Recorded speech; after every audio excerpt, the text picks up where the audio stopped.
Assalamualaikum warahmatullahi wabarakatuh. Pemirsa, sahabat-sahabatku semuanya, dimanapun Anda berada, dari Sabang sampai Merauke, dari belahan dunia utara sampai selatan, semoga sehat selalu. Pada kali ini akan saya sampaikan terkait dengan rukun khutbah, di mana kasusnya di pedesaan maupun di perkotaan ketika ada khotib baru atau khotibnya itu tidak datang, akhirnya dadakan ngangkat khotib gitu. Maka barangkali terjadi kesalahan atau tidak salah tapi khutbahnya panjang, moler-moler sampai jamaahnya ngantuk tertidur. Ini kan membahayakan. Maka dari itu pada kesempatan video ini saya akan menyampaikan tentang rukun-rukun khutbah dan syarat-syaratnya. Ya, untuk rukun khutbah itu ada 5. Di berbagai kitab fikih dijelaskan, ada di dalam Fathul Qori, Fathul Mu'in, dan Fathul yang lain. Tapi nggak ada ya, kalau di Fathul Izar itu nggak ada. Jadi rukun khutbah ada 5. Satu adalah memuji kepada Allah, ya, yaitu dengan membaca Alhamdulillah.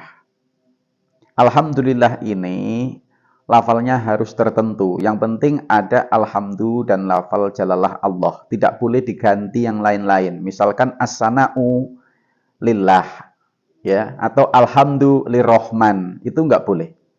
Harus pakai kata alhamdulillah yang berasal dari lafal alhamd atau lafal jalalah Allah gitu ya. Tidak boleh Allah itu diganti Rahman, Rahim, Malik, itu enggak boleh. Ya, terus alhamdulillah nggak boleh diganti dengan as-sana dan lain sebagainya. Walaupun mungkin maknanya hampir sama. Yang kedua adalah membaca sholawat ala Rasulillah Shallallahu Alaihi Wasallam. Membaca sholawat itu juga lafalnya tertentu, ya, atau muta'ayyinun. Allahumma sholli ala Muhammadin. Okay? Nggak boleh pakai sholawat, misalkan sholat diganti rahmatullahi alaihi atau rahmatullahi ala Muhammadin, itu nggak boleh.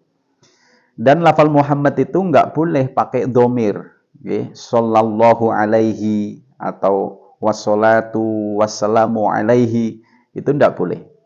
Nah, hamdalah dan sholawat ini letaknya di khutbah yang pertama dan yang kedua. Kemudian yang ketiga adalah wasiat takwa. Wasiat takwa ini lafalnya nggak ditentukan, terserah. Yang penting itu instruksi untuk diri kita, juga untuk para jamaah agar bertakwa. Bisa pakai ittaqullaha haitsuma kunta atau usikum wa nafsi bitaqwallah gitu. Intinya kalau masalah takwa, wasiat takwa itu lafalnya nggak ditentukan, ya. Nah, ini wajibnya di khutbah yang pertama. Yang ketiga adalah membaca petikan ayat Al-Qur'an, ya, atau suratul Qur'an, ya. Baik di khutbah yang pertama ataupun kedua itu bebas, ya. Di khutbah pertama boleh, di khutbah kedua boleh. Kemudian yang terakhir, yang kelima adalah doa untuk kaum muslimin dan muslimat, yaitu berupa doa ampunan. Misalkan Allahumma fir lahum, Allahumma fir lil mu'minin wal mu'minat wal muslimin wal muslimat. Sudah, itu cukup. Ya. Jadi aneh ketika ada khotib kok khutbahnya panjang moler-moler hingga jamaah utamanya yang 40 gimana? 40 jamaah itu sampai tertidur, itu bahaya sekali.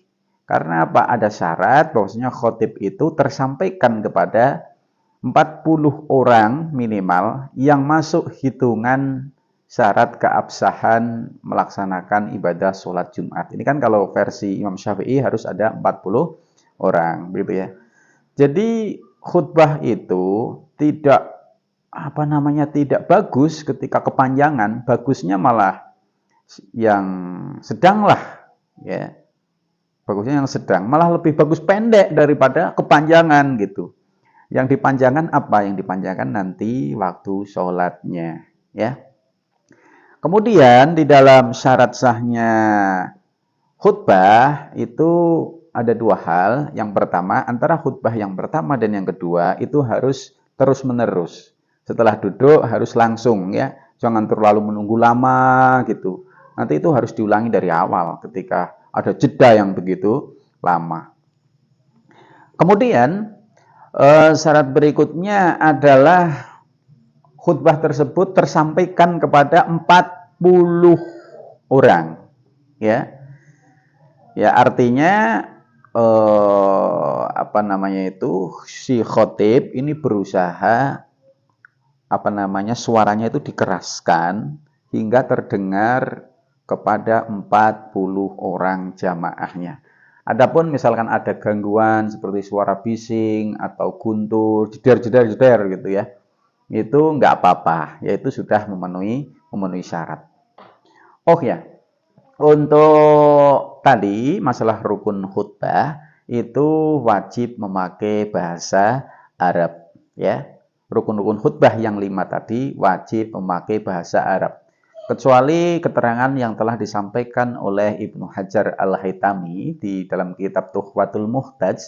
Di sana beliau mengatakan apabila di satu kampung tersebut tidak ada yang sama sekali bisa berbahasa Arab, maka rukun khutbah tersebut bisa diterjemahkan kecuali ayat-ayat Al-Quran. Ketika ayat-ayat Al-Quran, maka boleh diganti, bukan diganti dengan terjemah, tapi diganti dengan berupa zikir. Gitu ya. Ya intinya, saya juga salah satu khotib di sebuah masjid di kampung saya, mengajak kepada teman-teman khotib agar khutbahnya itu yang enak didengarkan. Jangan terlalu diperpanjang, ya, sehingga malah menjadikan makruh, ya, apalagi bacaannya kurang enak didengar dan lain sebagainya. Ya, jadi cukup kalau ngarah cepat 1 menit pun itu sebenarnya bisa. Ya, coba contoh. Alhamdulillah wassalatu wassalamu ala Rasulillah usikum wa nafsi bi taqwallah. Bismillahirrahmanirrahim. Qul huwallahu ahad. Allahu samad lam yalid walam yulad walam yakul lahu kufuwan ahad. Allahumma fir lahum warhamhum wa'afihim wa'fu anhum. Selesai kan? Ya, itu nggak ada 1 menit. Baik, begitulah semoga video pendek ini bermanfaat buat kita semuanya. Saya akhiri walafumikum. Wassalamualaikum warahmatullahi wabarakatuh.